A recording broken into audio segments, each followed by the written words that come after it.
right, so you sent over this study, and it's about wine and heart health. And I gotta say, it's got everybody buzzing. Yeah, it really has. It seems like people are really interested in whether that glass of wine with dinner is a good thing or a bad thing, a friend or a foe to your heart. Well, and it's one of those things, right, where there's so much back and forth. Is alcohol good for you or bad for you or somewhere in between? Like every week there's a new headline. Right, exactly. So we got to do a deep dive into this. Let's do it. We've got this new research, and it's published in the European Heart Journal, and we want to see where it fits into all of this. Me too. All this back and forth, all this discussion. Yeah. And, it's important to look beyond just those headlines and really dig into the details. Absolutely. So let's talk about this study. Okay. It followed over 1,200 people in Spain. Wow. And they tracked their health for several years. Mm-hmm. But here's what's interesting. They didn't just ask people, hey, how much wine are you drinking? They actually measured something called tartaric acid in their urine. Oh, that's interesting. Kind of sneaky, right? It is sneaky, but it's actually a really clever way to get a more accurate picture of people's actual intake. Right, because, sometimes people might not be totally honest about how much they're drinking, or maybe they just don't remember exactly. Yeah, exactly. Self-reporting can be really tricky when it comes to things like diet. Absolutely. Yeah. So this tartaric acid, it's like a chemical fingerprint left behind by wine. Yeah, you can think of it that way. So it gives the researchers a much more objective way to track how much people are actually drinking. Much more reliable, for sure. So, okay, they're tracking these folks over in Spain. But who exactly are we talking about here? Who are these participants? So these weren't just your average wine drinkers. They all had either type 2 diabetes or other risk factors for heart disease. Okay, so already in a category where heart health is a big concern. Exactly. They're starting from a place of higher risk. Yeah. So high stakes then? Absolutely. And they followed them for how long? For 4 years, this study went on. 4 years? Wow, so they're really getting a good amount of data here. They are. So what did they find? What's the connection between wine and heart health in this group? Okay, so this is where it gets really interesting. Okay. The study found that those who drank what they considered a moderate amount of wine had a 50% lower risk of developing heart problems compared to those who drank very little. 50%. It's huge. It is a significant difference. What kind of heart problems are we talking about specifically? Well, they looked at a range of cardiovascular issues. Yeah. But one of the things that really stood out was a reduced risk of atrial fibrillation. Atrial fibrillation. Now, for those of us who aren't cardiologists, what is that exactly? So atrial fibrillation is basically a type of irregular heartbeat where the heart's upper chambers quiver instead of beating effectively. Yeah. So it can make the heart work less efficiently. Exactly. And potentially lead to other problems down the line. So moderate wine drinking seems to be linked to a lower risk of this irregular heartbeat. That's what this study suggests. Now, when we say moderate drinking, what exactly does that mean in this context? How much wine are we talking about? So in this study, they defined moderate consumption as up to a bottle of wine per week. A bottle a week. But here's the catch. Going beyond that amount actually seemed to wipe out any of the benefits. So it's not just the more the better, there's a sweet spot. Exactly. You really can have too much of a good thing. Like that Goldilocks situation, too much, too little, or just right. Exactly right. Now, it makes me wonder about the different types of wine. Did the study make any distinction between red wine versus white wine, or, like a Cabernet versus a Pinot Noir? That's a great question, and it's one that the study doesn't specifically address. Okay. The focus was really on overall wine intake, not the specifics of different varietals. So maybe something for future research to dive into. Definitely lots more to explore there. Now, another thing that came to mind when I was reading this is that the study was done in Spain, right? Yeah. And Spain is known for its Mediterranean diet. Yes. Which already has a reputation for being good for your heart. Absolutely. Lots of fruits, vegetables, olive oil. So I'm wondering, could that play a role in the findings? Is it the wine itself, or is it the overall healthy lifestyle, or maybe a combination of both? Yeah, you're hitting on a really important point. The researchers themselves acknowledge that the study was conducted within the context of this Mediterranean lifestyle. Okay. So it's hard to tease apart the impact of just the wine itself. Right, it's all interconnected. Exactly. So we've got some interesting findings here, but it's important to keep that bigger picture in mind. Absolutely. Now, I know no study is perfect, and there are always limitations. So what are some of the caveats we should be aware of here?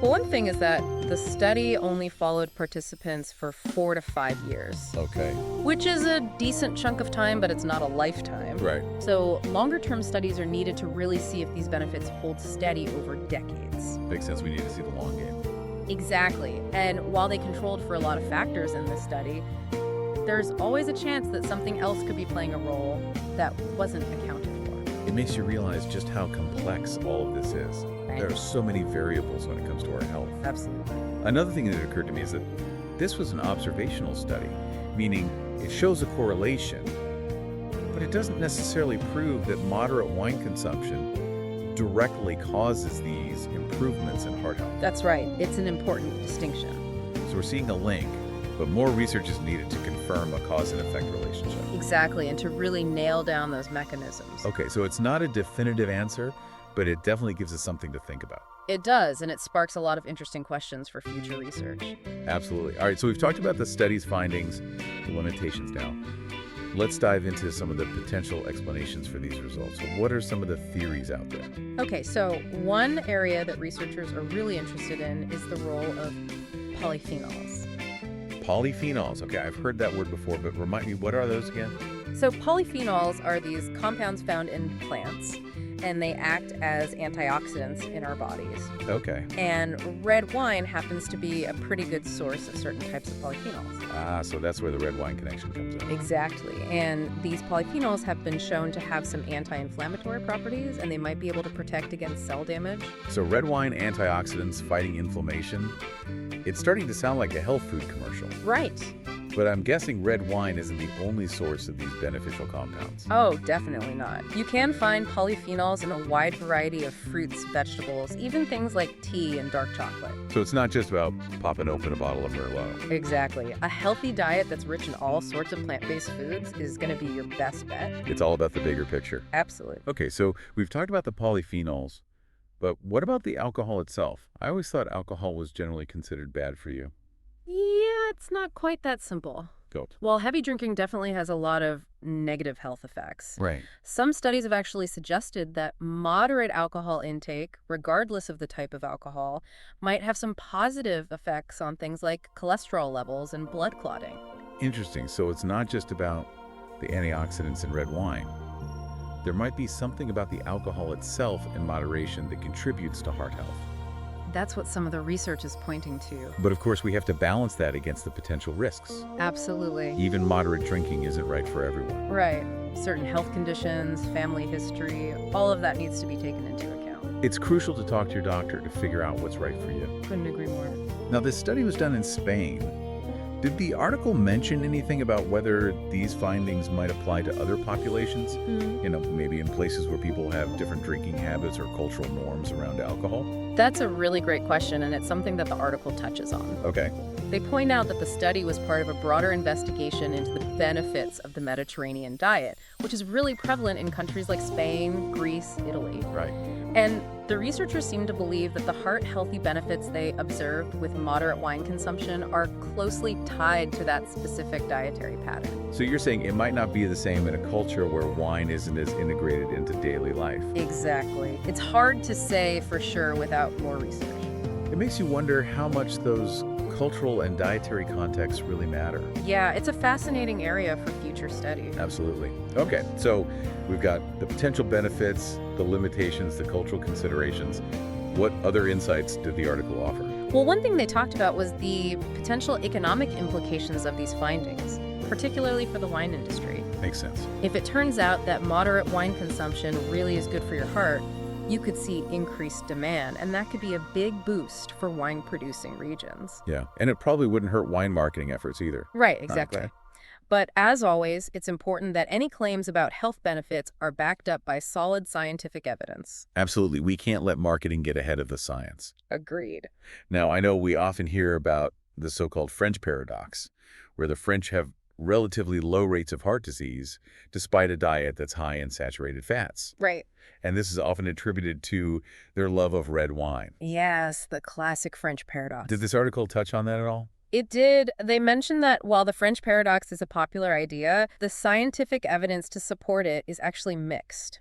Really? Yeah, some studies have shown a link between red wine and heart health, Okay. but it's still not totally clear if the wine itself is the driving force. So the mystery continues. It seems like the link between red wine and heart health is still very much an evolving story. It is. We're learning more all the time. Exactly. Well, this has been a really interesting deep dive into this latest research on wine and heart health. It has. We've talked about the study's findings, the limitations, the potential mechanisms, the cultural considerations. It's a complex topic. It really is. And I think a key takeaway for our listeners is that moderation and context are essential. Absolutely. Couldn't agree more. Wine can potentially be a part of a healthy lifestyle, but it's certainly not a magic solution. Right. It's not a free pass to drink excessively. Exactly. And it's always a good idea to talk to your doctor to get personalized advice. Absolutely. They can help you weigh the potential benefits and risks based on your individual health history.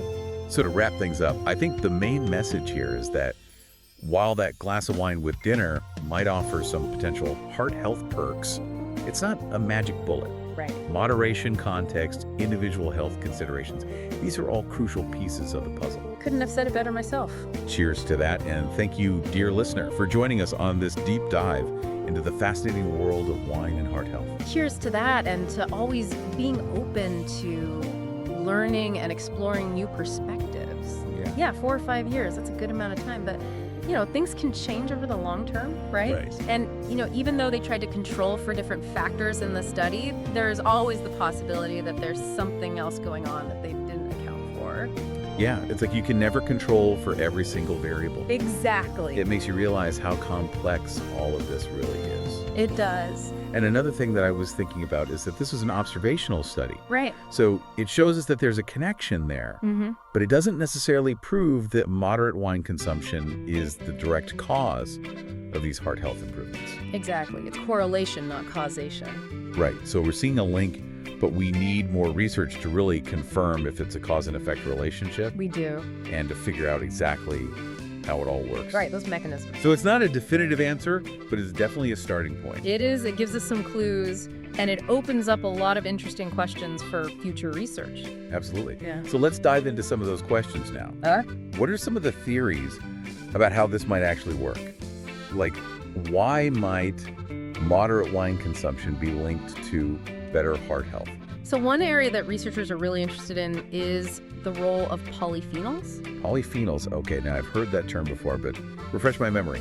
What are those exactly? Sure. So polyphenols are these naturally occurring compounds that are found in plants, Okay. and they act as antioxidants in our bodies. Okay, I'm with you. And it turns out that red wine is a pretty good source of certain types of polyphenols. Ah, so that's the connection. Yeah, and some research has shown that these polyphenols might have some anti-inflammatory properties, and they might even help protect against cell damage. So we've got red wine, we've got antioxidants, we've got anti-inflammatory effects. It's starting to sound like a health food commercial. I know, right? But I have to imagine that red wine isn't the only source of these polyphenols. Oh, definitely not. You can find polyphenols in tons of different fruits and vegetables, even things like tea and dark chocolate. So it's not just about cracking open a bottle of Cabernet. Exactly. A healthy diet with lots of different plant-based foods is always going to be a good idea. It's about the bigger picture. Absolutely. Okay, so we've talked about the polyphenols, but what about the alcohol itself? Right. Because I always thought that alcohol was generally considered to be bad for you. Well, it's not quite as black and white as that. Okay. While heavy drinking definitely has a lot of negative health effects, Right, of course. some studies have actually suggested that moderate alcohol intake, no matter what kind of alcohol it is, might actually have some benefits for things like cholesterol levels and blood clotting. Interesting. So it's not just the red wine specifically. It could be the alcohol itself in moderation. That's what some of the research seems to suggest. But of course, we always have to remember that there are potential risks too. Yeah. And moderate drinking isn't appropriate for everyone. Right. You have to consider your individual health conditions, your family history, and all of that. Yeah. It's always a good idea to talk to your doctor about what's right for you. Couldn't agree more. Now, this particular study we're talking about was done in Spain, right? Okay. And I'm wondering if these findings would apply to other populations, you know, in places where people might have different drinking habits or different cultural norms around alcohol. That's a really great question, and it's something that the article does touch on. Okay, good.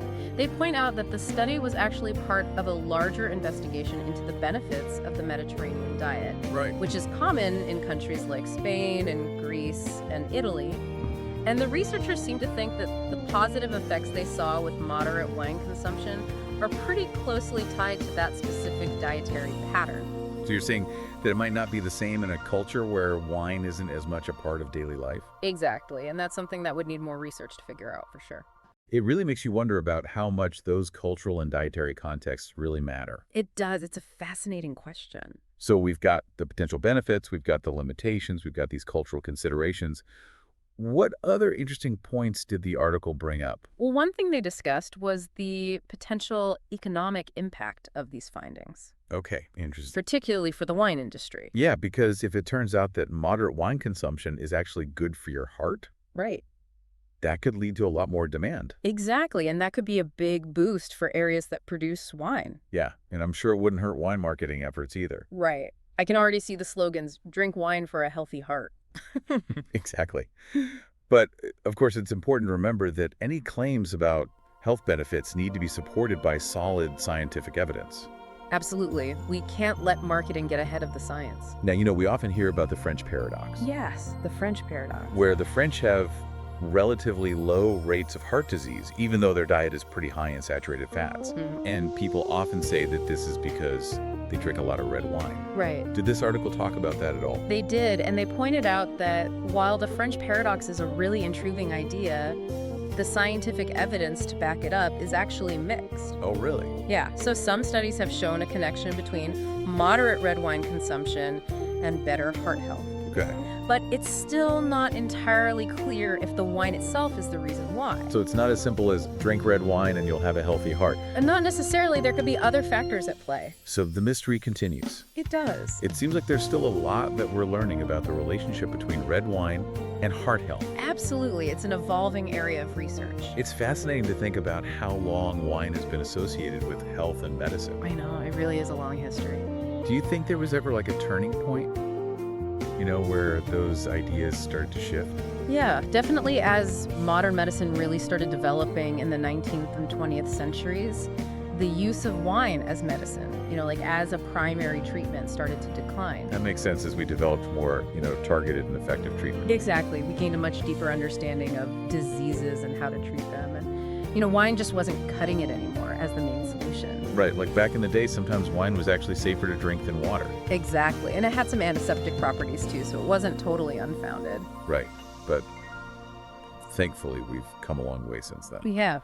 But even though, modern medicine has advanced so much, it's interesting that the idea of wine being good for you, it's kind of stuck around. It has, especially in those cultures where wine is so deeply ingrained, like in France and Italy. Right. It's more than just a drink. It's part of their history and their culture. Exactly. It's woven into the fabric of their lives. So I'm wondering, do you think those cultural perceptions could actually be playing a role, even today, in how we see the health effects of wine? That's a really interesting question, and I think it's definitely possible. Like, take the French paradox, for example. Right. Do you think the French belief in the health benefits of red wine could actually be contributing to their lower rates of heart disease? It might sound a little far-fetched, but there's actually this growing body of research on the placebo effect. Right, the power of belief. Exactly, and it suggests that if you believe something is good for you, it actually can have a positive impact on your health.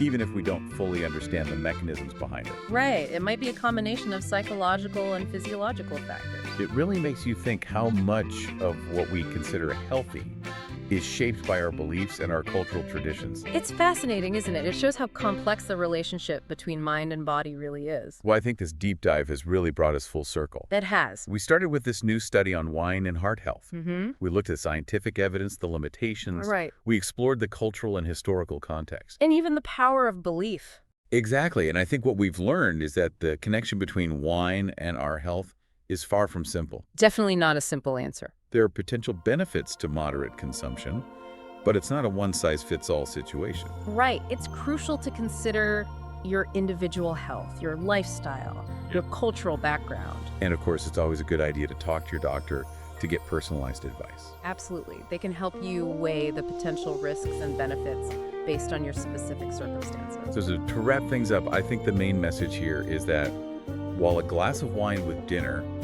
might have some heart health perks, it's not a magic bullet. Right. It's not a free pass to drink as much as you want. Exactly. Moderation, context, individual health, these are all key factors to keep in mind. Well said. A balanced approach is often the best way to go.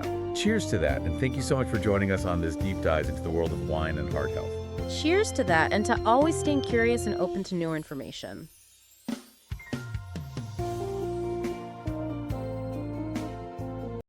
谢谢收看，健康生活关心您的生活健康，请订阅、点赞及转传。